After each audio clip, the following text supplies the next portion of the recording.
Greetings and welcome back to Doctor Who Revisited, my ongoing series where I go through every single Doctor Who episode from 1963 all the way to 2022 and review them. Sort of botched that intro, but I'm actually really excited because this is another one of my absolute favorite episodes from season 3.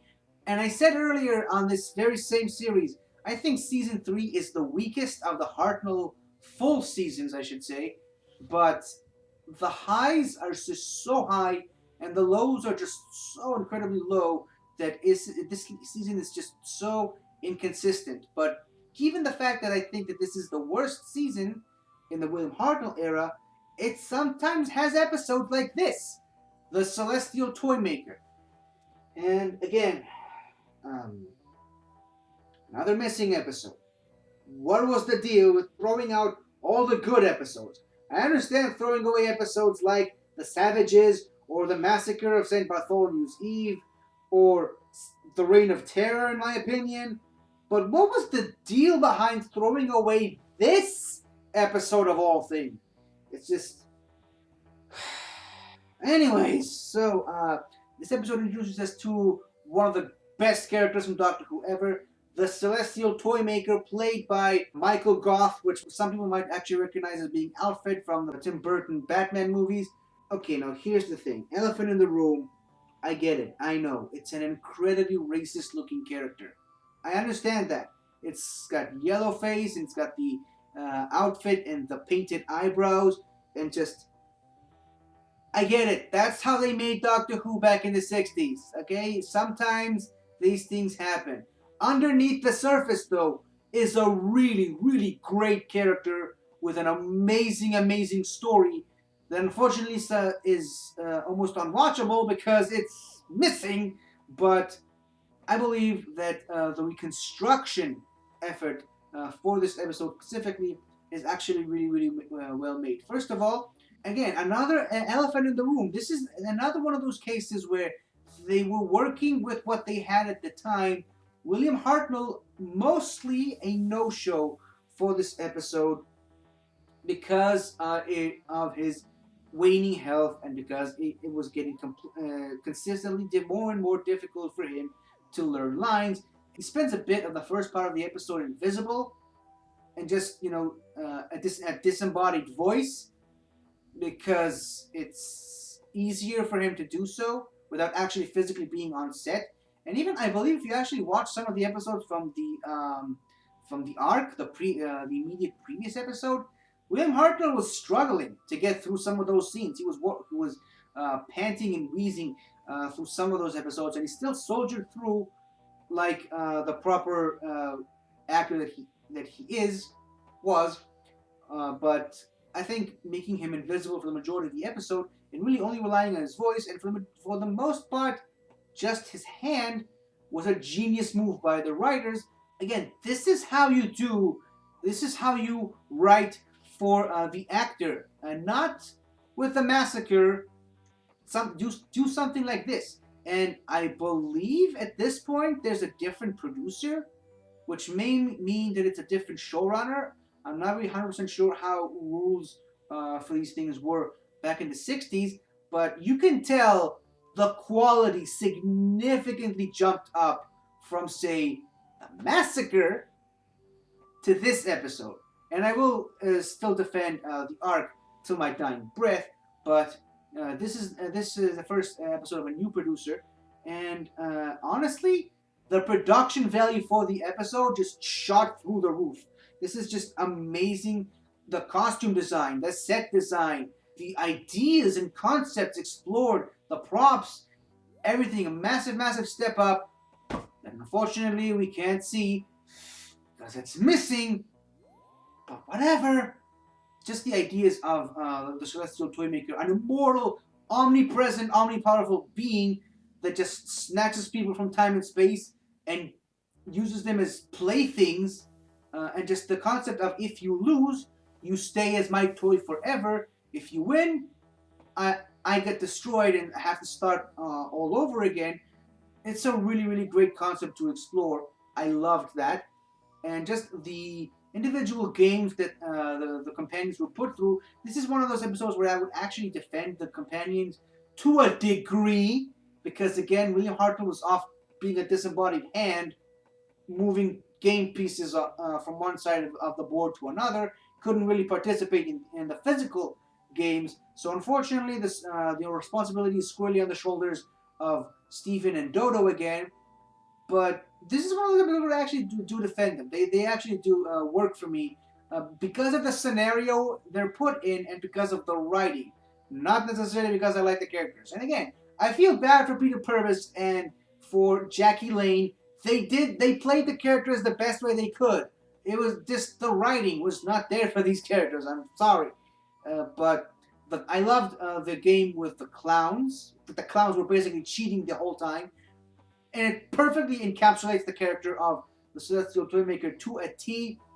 I loved lethal musical chairs, a great idea, and I love the design of the chairs. I loved that it led to the whole dancing scene, and just the final episode, the only episode we can actually see because that one was not missing miraculously. The hopscotch with the Zero character. Zero is one of my favorite characters from this episode because of just how innocent looking he is and how horrible and menacing of a character he is for this particular scenario.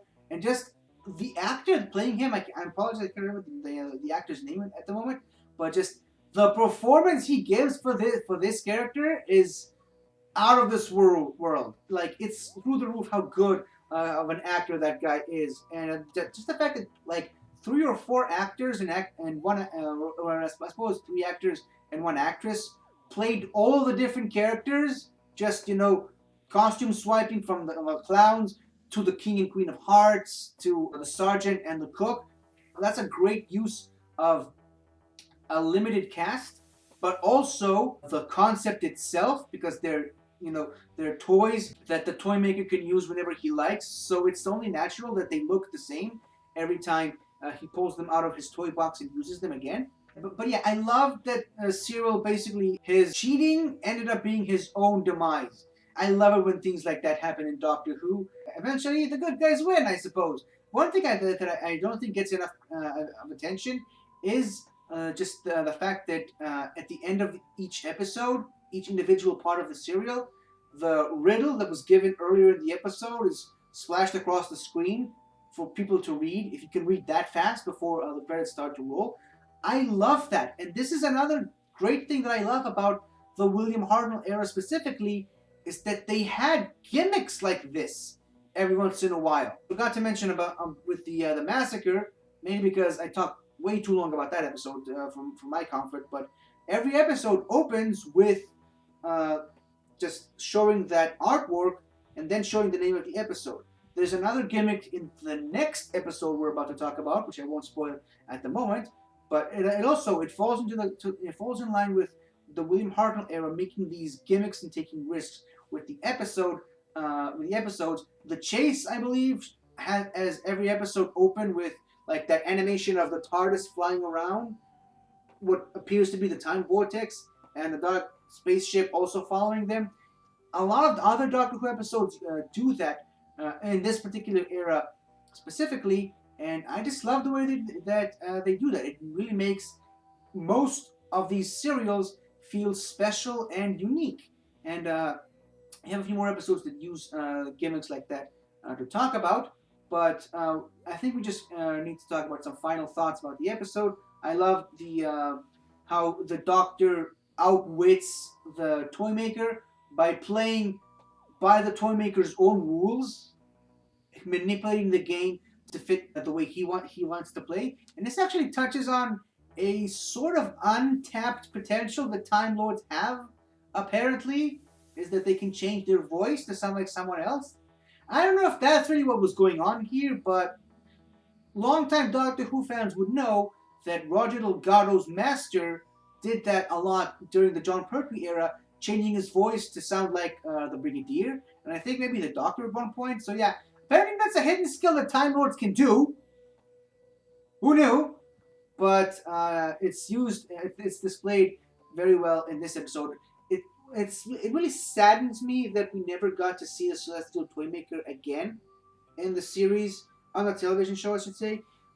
We got really close with the Nightmare Fair, which unfortunately never happened, and then of course got novelized and turned into an audio adventure. Speaking of audio adventures, we have seen the Celestial Toymaker make other appearances on Doctor Who Big Finish, but we never actually got to see the proper Celestial Toymaker make a return in the TV show, which is unfortunate. It's possible we might actually get to see him in the 60th anniversary special. Still, jury's out on who Neil Patrick Harris's character is in that special. Some people say that he might be the Toymaker.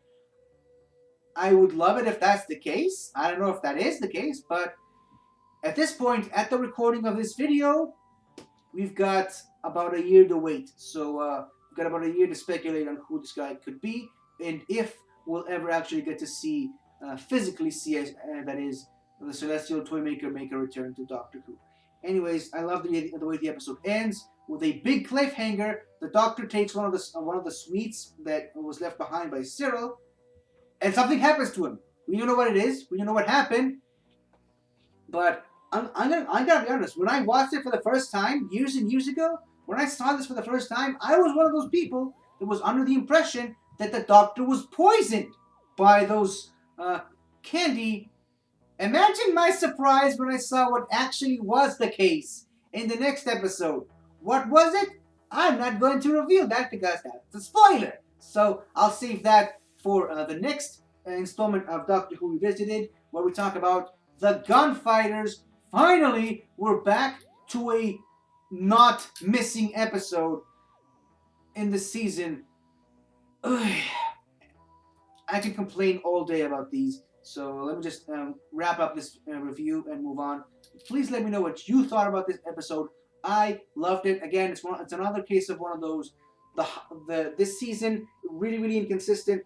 Got some of the highest highs in Doctor Who and some of the lowest lows in the same season somehow.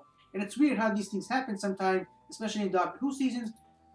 But it's just a fact of life, I suppose, at this point. So thank you for watching if you have. And yeah. Go to move 1023. Hi there. Thank you for watching the video. And if you enjoyed it, don't forget to like, comment, subscribe, and tell your friends. I'll see you next time.